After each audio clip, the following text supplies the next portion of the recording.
Winston Goodfellow here, standing by a longtime friend, Bruce Milner. Bruce owns this. This is the last Jensen CV8 made, which Bruce thinks looks really cool, correct? I believe it's cool and very different. Yeah, very different. All in the eye of the beholder. Yes. Anyhow, this is a restoration story you won't believe. So, Bruce, how did you find this? Well, I found it in Minnesota. It was sold to me by a guy we both know, of questionable reputation. I decided to restore it there, sight unseen, and the car disappeared during restoration after it was fully paid for. And then it was rediscovered by an Australian about 10 to 12 years later in a field in parts. And then it took about 10 years to do the restoration all over again. So it was in restoration for 3 to 4 years? And well, maybe 2 years. Okay, so it had been in restoration for like 2 years. And so you're constantly getting photos as restoration shots. Oh, that's right. And it turned out that the photos I was getting was of another car owned by the guy that sold me the car. So they were restoring his cars and sending me photos saying it was my car.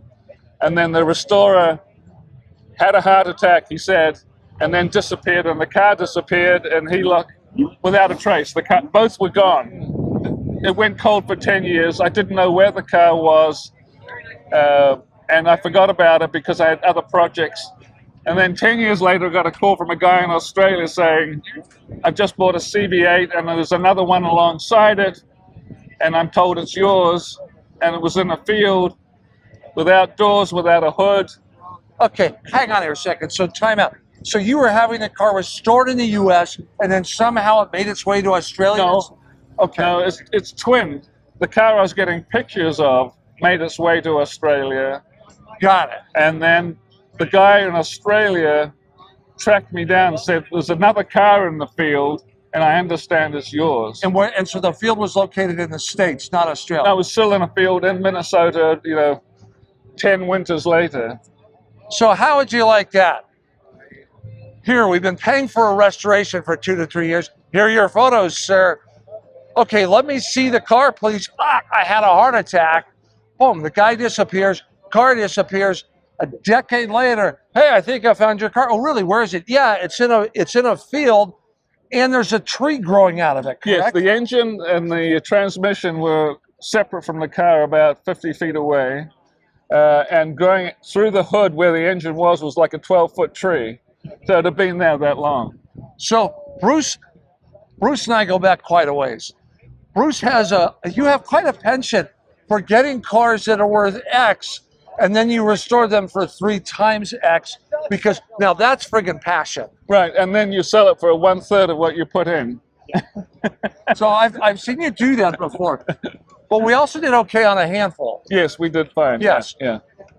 So you have this thing, and then where did you take it, and what did they do? Well, StreetWorks, Matt Backhouse. So Matt Backhouse of StreetWorks Exotics. StreetWorks, and he introduced me through John Ling, who's also a common friend, and they restored a Lancia Flaminia Zagato for me, which we showed at Pebble Beach, and then so this car I got back in LA in pieces, and we shipped it back to So it goes from Minnesota to LA, back to Wisconsin, right, to StreetWorks Exotics. And then it stayed there for, I don't know, maybe 7 years while we pieced it together. We had all the parts except the floors, and we had to borrow someone's CV8 to replicate the floors. And so did you keep the tree that was growing out of the car? The trees never made it to my possession. Was the body just totally toast? No, how the rusty body was it? Or? Well, no, it's a fiberglass body, so we had to do a new gel coat. The whole car had to be re-gel coated, and the floors. Okay, but nothing fell on the body or anything like that. No. And the chassis tubes were all fine. There was surface rust, but they were in good condition. And then something that makes this, I can't necessarily say an easier restoration, but I'm going to use that terminology, is this has a Chrysler V8 in it, right, rather than a proprietary engine. Right. So in this, like a Hemi, a 383? 383. Okay. Yeah, and it's kind of an intriguing looking thing.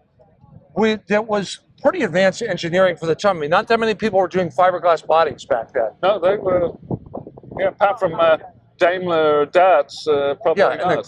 and then of course the Corvette. Right, Yeah, and that's about it. right. But really intriguing GT car. How long was a CV8 made, and how many were made? Do you know? They made 461 I forgot them, less than maybe 60 or 70 series Mark IIIs, and this is the very last car built. Yes, and it's also rare insofar as that it's an automatic, and I think there were 3 automatics made. Sorry, not, I beg your pardon. 3 left-hand drive cars made. Got it. Yeah, so you have a rare piece here. Yeah, the last, and also left-hand drive. Yeah. This is the first time it's been shown after the restoration? First time ever, yeah. How'd you like to work, with Matt? What'd you think of working with the guys? Matt was great. The whole team there was great, and he's here today with his other cars that he's restored. So nothing but good things to say about Matt and his crew. Cool. So, you want a good piece of weirdness? Jensen CV8. Thanks, bud. Thanks a lot. Oh, you got it. Okay.